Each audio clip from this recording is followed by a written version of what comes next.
Good evening. Long before our golden age of captivating catfish and Nigerian princes in need, the world still teemed with tricksters. Tonight's tale is a teaching one for the modern world, though it long predates the safeties of a spam filter. So please, pop on your headphones and put some stock into tonight's teleplay, The Mail Order Prophetess. And so begins another day at the old jute mill. You'd think after 6 years we'd be trusted to open our own mail. That's the trouble with this office. There's no power of decision. Veronica, there's only one power. They throw the switch and start the assembly line. Why do we put up with it, Georgette? Why do we go on year after year being treated like robots? Because we're not robots. We're cogs. Only small cogs in a very large machine. They feed raw material here, and somewhere down the line money pours out. Of course, I've never seen any of it, but I do have it on good authority. Someday, I'm going to walk out of here and stall their blasted machinery. My girl, you are having delusions. Nobody here is an essential part of the machinery. They'd slip in a new cog, and within an hour, nobody would know you were gone. It would shake 'em up. For an hour, anyway. And we'll all take a collection for a headstone. Here lies Veronica Grimes. You'd starve to death.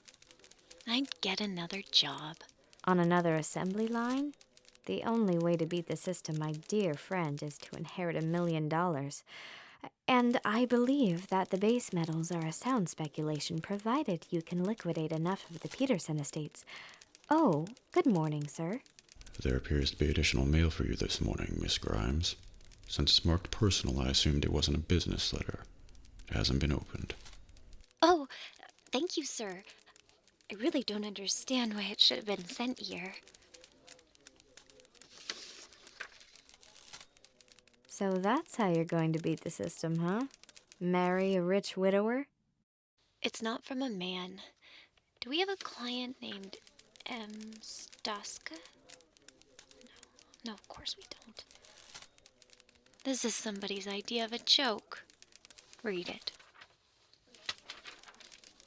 I, Madame Staska, have been blessed with supernatural ability to look into the future and forecast events to come.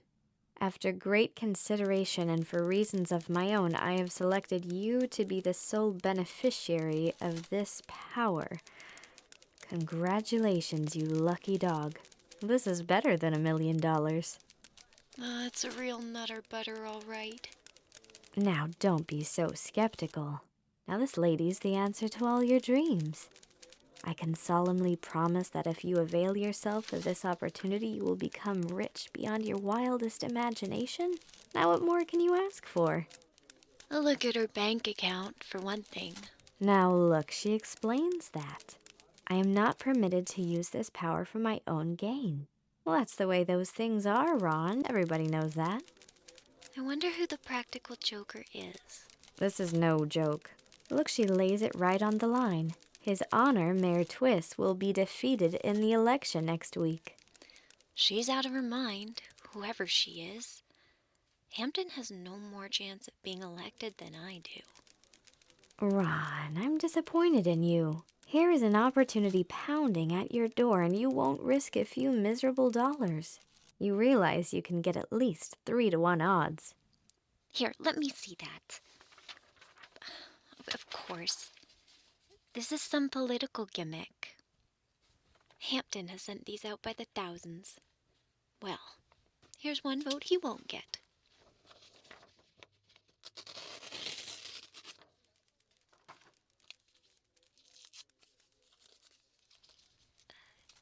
Georgette, Yeah? did you ever hear of anyone who could foretell the future? Are you kidding?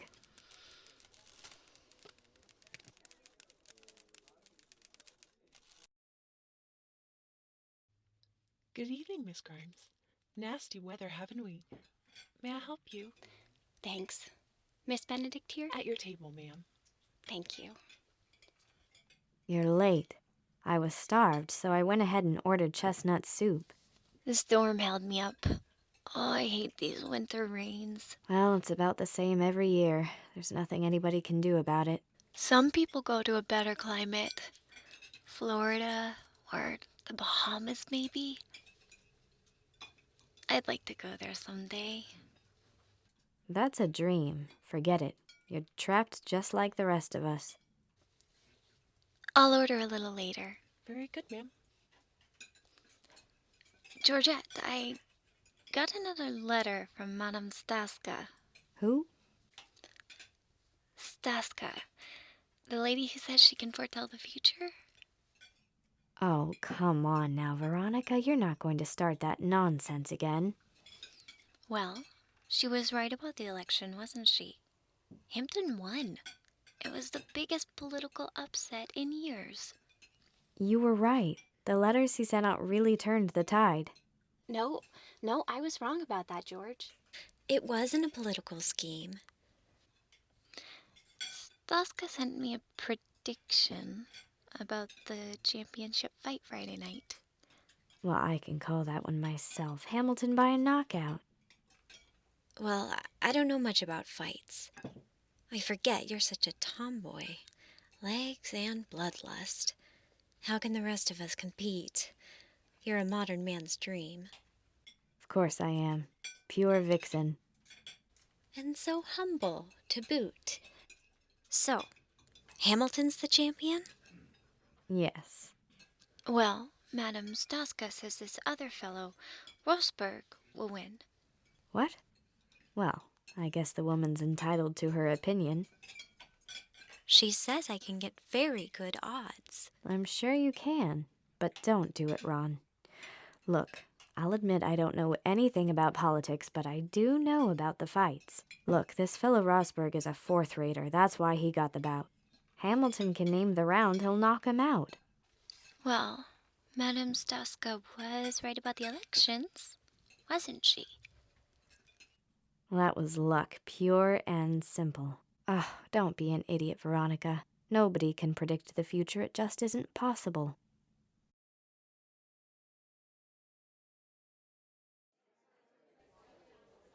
It's all in the bag now. You got him. Come on, champ. Come on, champ. Keep boxing around. You got him.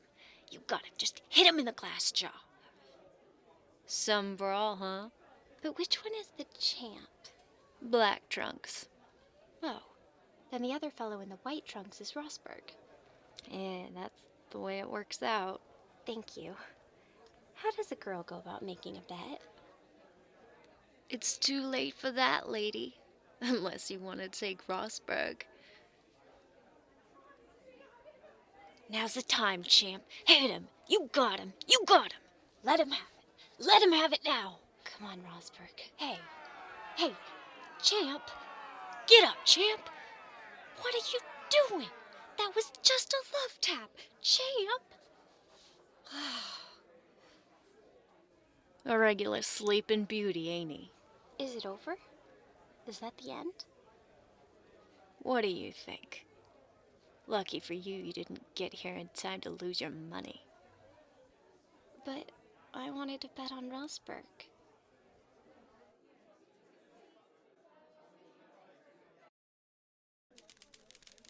Another one? Yes. What does that make? 4 or 5. I don't know. You know, this is the craziest thing I've ever heard of. Ron, when are you going to get some sense? What did you say? All right, I know it's none of my business. It's just I hate to see a friend being taken for a chump. Am I a chump? You've been betting on these predictions, haven't you? Well, yes, I have. How much have you lost? Only the first 2 times, because I didn't bet. Georgette, this woman has been right for 5 straight predictions. Now, doesn't that prove she can foretell the future? No, it only proves she's had a phenomenal run of good luck and nothing more. The law of averages has to beat her in the end. I don't think it is luck. I believe Madame Staska knows what's going to happen. You believe it because you want to believe it. You're the kind that has to believe that there's a great day coming, that lightning will strike, or you're gonna find a pot of gold at the end of the rainbow. Well, Veronica, things just don't work that way. Look, fairy tales went out of style centuries ago. Stop waiting for someone to carry you off into the sunset. I'm making money. Could be making more. Hand over fist. It's a chance to escape. A chance to live life on my own terms. Oh, no, there's no escape. And there's no Prince Charming. Just this clairvoyant conniver. You were lucky so far. How much have you won? Almost $700. That's enough to see Paris. Okay, that's good. I'm really glad for you. And you better quit while you're still ahead.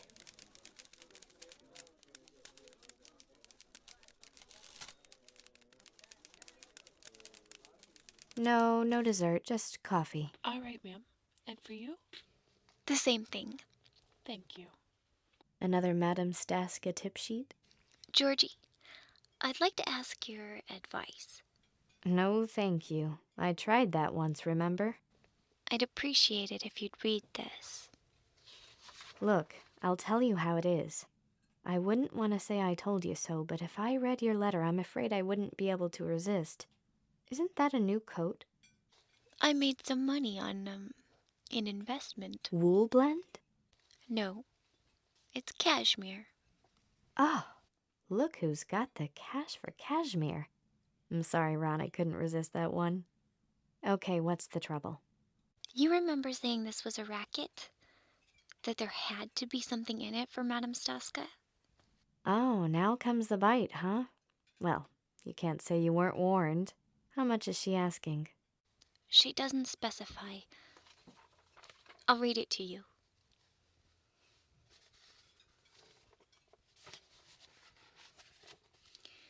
As I told you in my first letter, I cannot use this power for personal gain.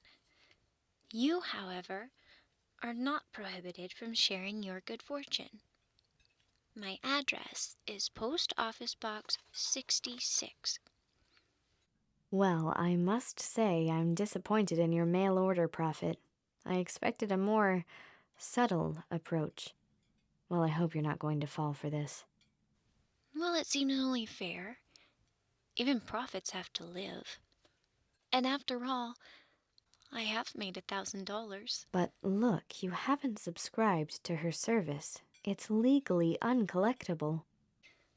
That's not quite the point. Let me read you the rest of it. As a token of my gratitude, I will send you a stock market prediction that will return your investment tenfold. It's the old bait.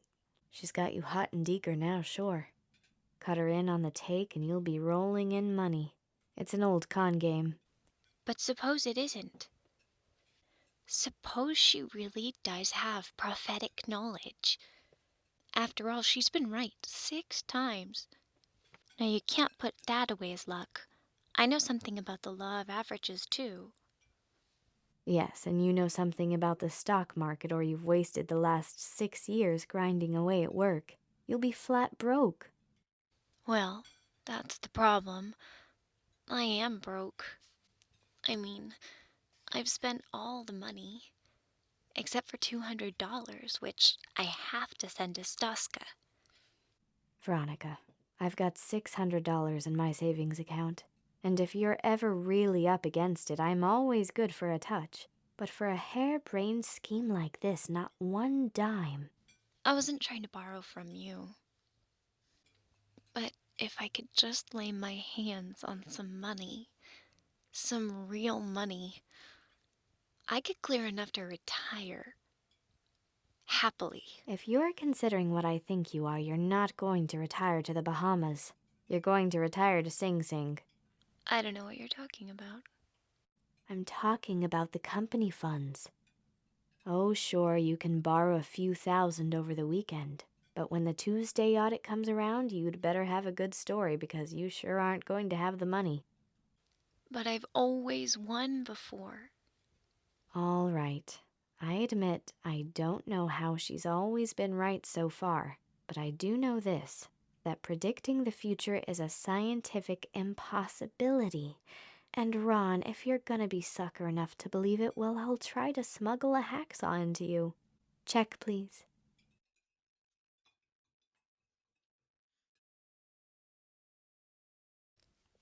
The Smithfield file you requested. Thank you. I'll return it myself.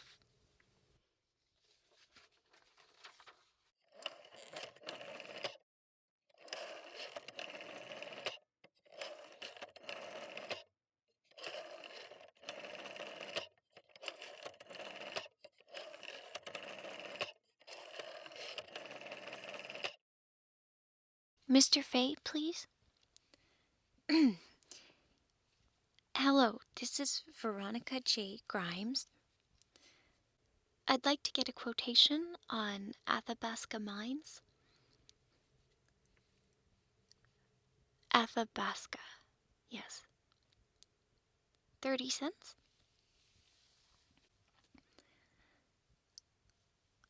I'd like to order 100,000 shares on margin. Will negotiable bonds be acceptable? All right. I'll bring them over before closing. Thank you.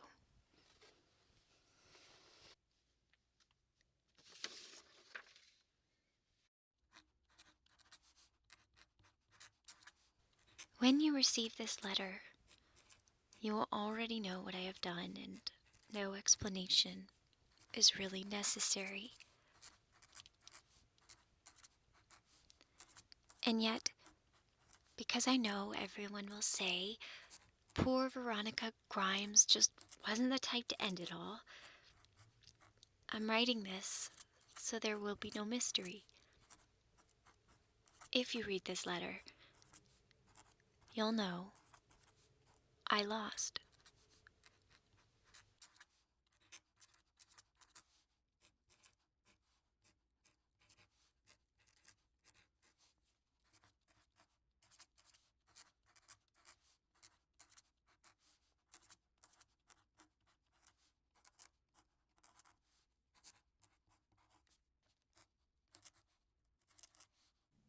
So you really did it.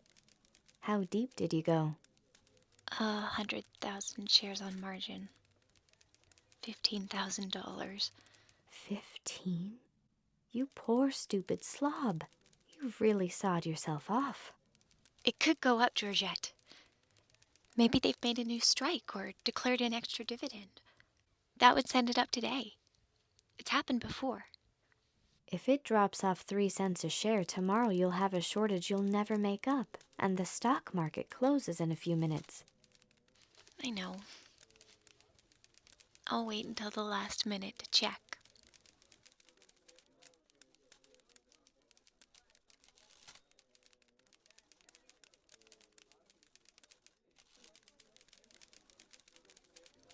Here goes nothing.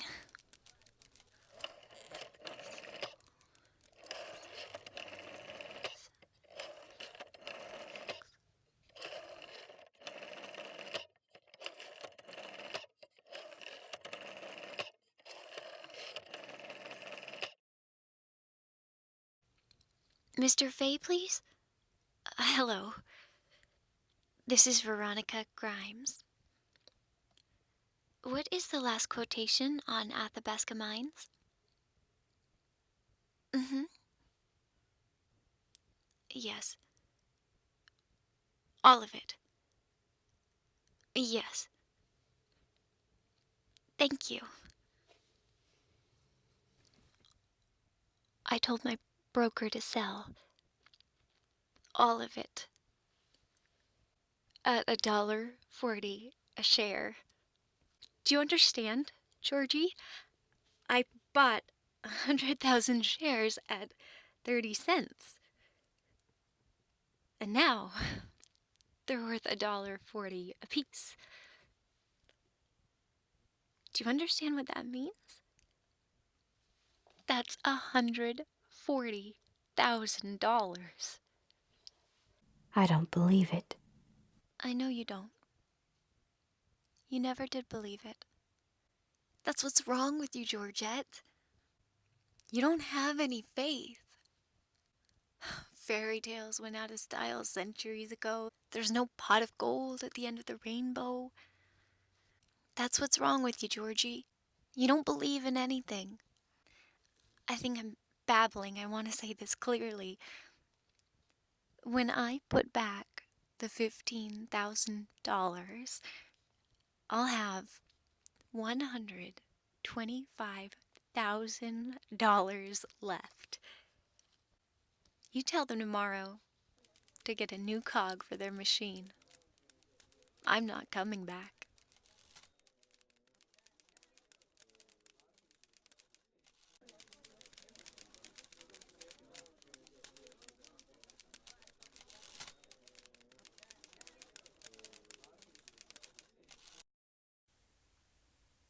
You know, of course, it's contrary to regulations to give out any information on post office boxes.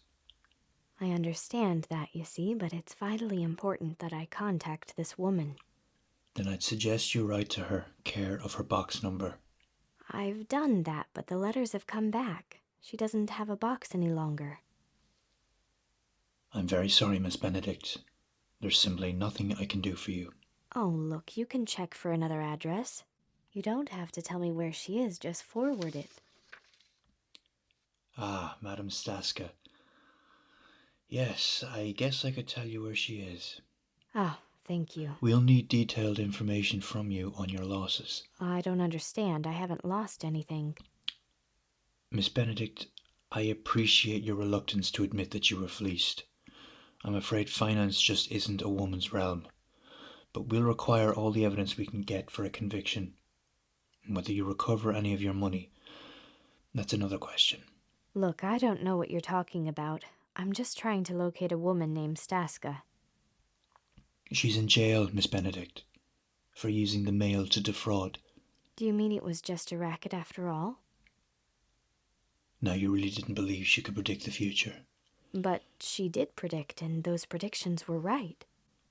Of course they were. Half of them had to be right. It's really very simple. She sent out thousands of letters to people offering to make them rich. Half of them she advised to bet on Mayor Twist to be re-elected. The other half were told that Hampton would be the winner. Now suppose she started with 4,000 people. She couldn't fail to have 2,000 winners. I see. Her second letter predicted the outcome of the championship fight, using the same system. She now has 1,000 people who begin to believe in her power. After another 4 letters, she's reduced the number to 125 customers who are absolutely convinced that she is an authentic prophet. And then she asked for the contribution. Right. She offers to give them a tip on the stock market that will make them rich. How many people would be able to resist? None, of course. Staska has already demonstrated she's infallible. So she gets her donations, ranging from $2 to $500 apiece, a total of over $30,000. But the stock did go up. It was quite possible. She gave all 125 persons a different tip. If even one of them turned out, she could make one final appeal for another donation. After that, she leaves town and starts up somewhere else. It was really quite an ingenious scheme, Miss Benedict. I don't wonder a lot of people were taken in by it. You really shouldn't be embarrassed. Look, I wasn't taken in by it. It was a friend. A friend. Oh yes, of course, a friend. Yes, a friend, a girl in the office. I tried to reason with her. From the start, I told her it was a racket. Any intelligent person knows you can't predict the future. You think she'd listen to me? No, sir, not on your life. She still believes there's a Santa Claus. This is a pretty hard lesson for her. Next time, she may be a little more practical. No, No, I'm afraid she won't. I don't think anybody will ever convince her now.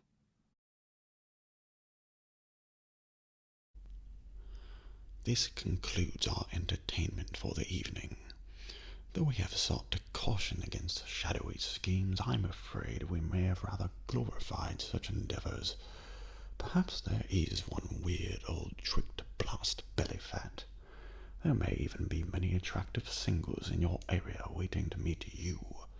The only thing we can predict for sure is that you'll now go on to be very relaxed in